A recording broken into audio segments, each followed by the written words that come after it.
he often finds food that their shelf life is over. And he's wondering if there's any regulations around that, or if anyone's monitoring that for the health and well-being of the community members. I can respond to that. I can't respond on behalf of the retailers, but I did raise it with the retailers I spoke to. And what the retailers indicated to me was that the date that is on the product is not an expiry date. It is a best before date. And so it doesn't mean on that date that the food is no longer good to eat. It just means that there is an optimum shelf life. And that, I'm not defending this, I'm just telling you what the retailers told me.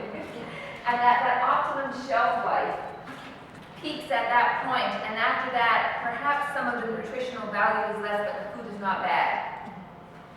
And what that does speak to is a bigger problem in Canada around food labeling. And we have been fighting hard to get better food labeling.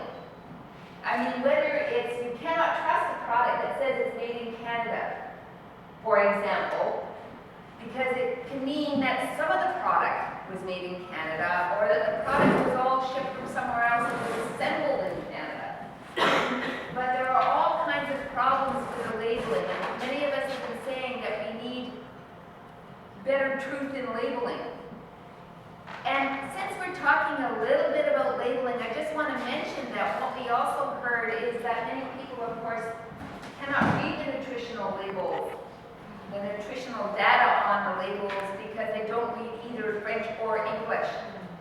And so sometimes people have a hard time making good choices because they can't read the information.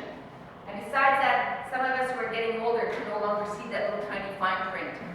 Tonight it took young people, it took about 5 of us 5 minutes to find out what was in this box that we were eating from tonight. We couldn't find the nutritional labeling on it. So it's a big issue about expiry dates, about sodium content, about whether you can actually read the label.